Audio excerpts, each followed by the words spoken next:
Siddhartha é fundador e vice-diretor do Instituto do Cérebro da Universidade Federal do Rio Grande do Norte.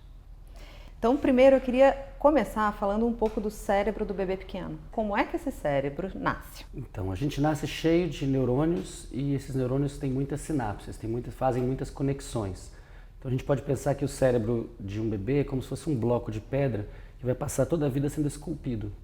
Na verdade, o processo de aprendizado tem mais a ver com a perda de sinapses do que com a formação de novas sinapses. As novas sinapses são formadas, é importante, mas também é importante ir desbastando esse bloco de pedra para gerar uma forma específica, que é um cérebro que já tem um repertório. Então, o bebê, ao nascer, ele tem pouquíssimas memórias. E essas memórias não são memórias que ele adquiriu no ambiente, são memórias filogenéticas, memórias da espécie. Então, um bebê nasce sabendo chorar, nasce sabendo fazer cocô, fazer xixi, dormir, se mexer e aprender. E com esse repertório básico de comportamentos inatos, ele enfrenta o mundo e aí vai em contato com o mundo formando as suas memórias. Então a gente pode pensar que no início é como se fosse uma praia muito plana, que tem poucos sulcos e cada sulco é uma dessas memórias inatas que eu falei. À medida que a atividade elétrica vai passando, esses sulcos vão se formando, aquele panorama vai se erodindo e vai gerando vários caminhos para essas águas, que são a metáfora da atividade elétrica. Então, quando chega no cérebro de um ancião, é como se fosse o Grand Canyon, é como se fosse um vale cheio de vários caminhos possíveis, que na verdade dão a sensação até de infinito, né? Quantas memórias uma pessoa pode ter? Muitas, não é infinito, mas são muitas. E aí a gente tem então uma topografia já erodida pela sua experiência. E aí tem um repertório muito vasto de memórias e uma dificuldade grande de aprender. O bebê tem poucas memórias e uma facilidade muito grande de aprender. Como é que o bebê aprende? Brincando, em contato com a realidade, por tentativa e erro, né? Descobrindo aquilo que é agradável, aquilo que é desagradável. Então nós somos muito imaturos ao nascer. E isso tem uma vantagem. A vantagem é que o cérebro está disponível para o aprendizado por muitas décadas. Na verdade, a vida toda, mas no início o aprendizado é muito fácil e isso permite um acúmulo muito grande de memórias. Existe muita neurogênese no cérebro no início, formação de novos neurônios. Né? E isso, há gente que acredita que isso dura para a vida toda, e há alguns estudos dizendo isso e há outros estudos dizendo que isso termina na adolescência. Mas já na primeira infância começa um processo de desbaste, de poda neuronal, de redução das conexões. E isso persiste por toda a vida, é importante, por exemplo, na adolescência, muito importante durante a adolescência, esse processo de definição de quais são as conexões que vão persistir. Não por acaso é na adolescência que existe uma grande mudança comportamental e uma definição de que lugar no mundo essa pessoa vai ocupar. Então eu queria que você começasse a falar um pouquinho especificamente do sono do bebê. O que a gente sabe, o que a gente pode dizer com certeza é que os bebês têm muito sono. Uma boa parte desse sono é sono REM. Esse sono é fundamental para a síntese de proteínas, para a produção de sinapses, para a produção de hormônios. E os bebês chegam a dormir 2/3 do tempo, né, num processo que é muito mais voltado para dentro do que para fora no início.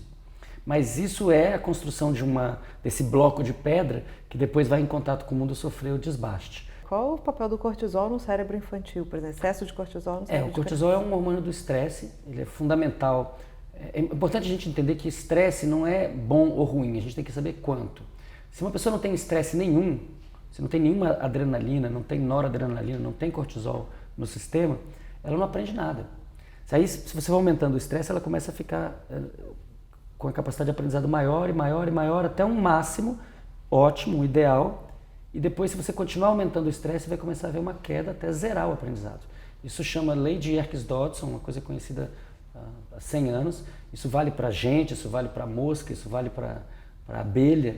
É uma lei da biologia, que diz que existe um ótimo de estresse. Menos do que isso, o aprendizado é frágil, e mais do que isso, o aprendizado está prejudicado. Esse é um ponto importante que a Sociedade Brasileira de Pediatria tem discutido nos últimos anos bastante, que são os 3 tipos de estresse infantil, que é o positivo, o tolerável e o tóxico. As crianças estão tendo um excesso de estresse tóxico. Dá para a gente ligar um pouco ao excesso de uso de telas, por exemplo, ou ao excesso de atividades, ao pouco tempo para brincar. As crianças estão perdendo muito contato com o mundo real e estão imersas num mundo virtual que dá a elas uma sensação de muito poder.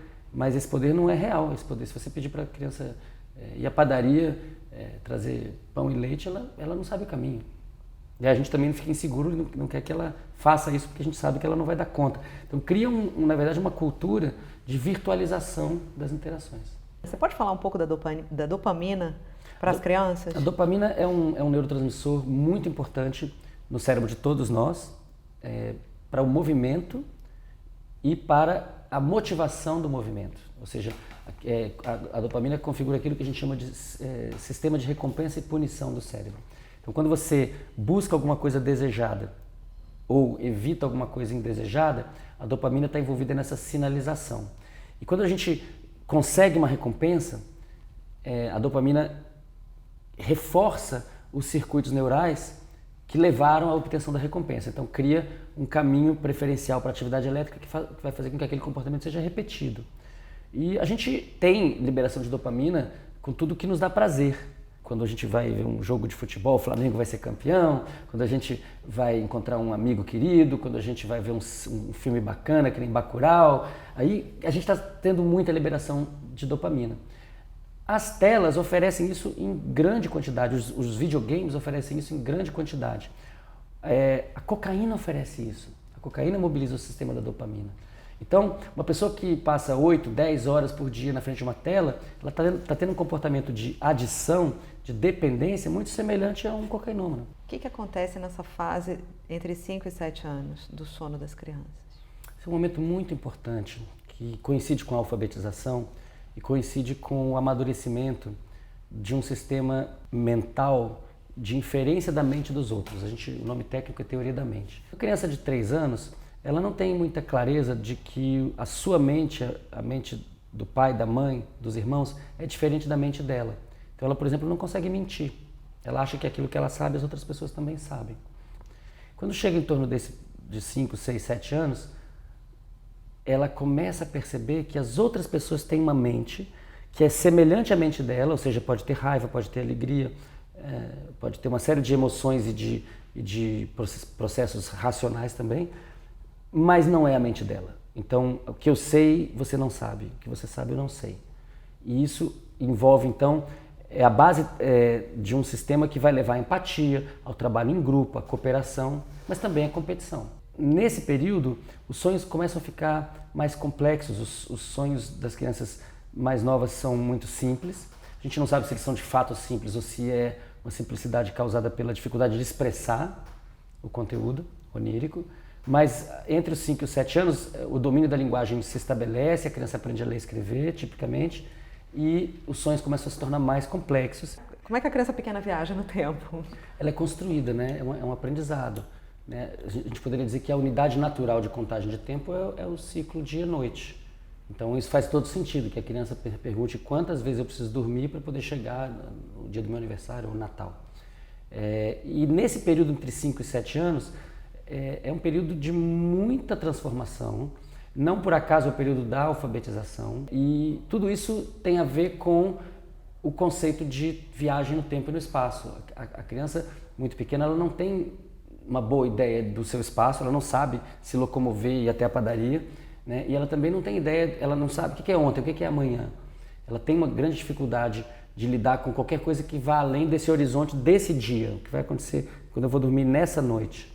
E à medida que ela vai amadurecendo, isso tem a ver também com um desbaste, uma poda sináptica, que vai diminuindo conexões, e ao diminuir conexões vai dando mais especificidade para essas memórias, ela vai conseguindo dizer, não, hoje é segunda-feira, amanhã é terça-feira, depois é quarta-feira. Começa a criar esse tempo que é um tempo de calendário, que não é só o tempo, digamos, existencial, o tempo do presente, que é o que vai acontecer imediatamente após ou o que acabou de acontecer. A gente tem que entender que a primeira infância é um momento crucial, sim, de formação do cérebro, aliás, do corpo de forma geral, e que sim, é preciso proteger e cuidar e que é a obrigação do Estado fazer isso. Mas, por outro lado, a gente tem que tomar cuidado para não estigmatizar as pessoas, falar, não, essa pessoa nasceu na favela, não teve alimentação adequada, então a vida dela já era. Não, peraí, não é assim, o cérebro é plástico ao longo de toda a vida e sempre está em tempo de fazermos a coisa certa.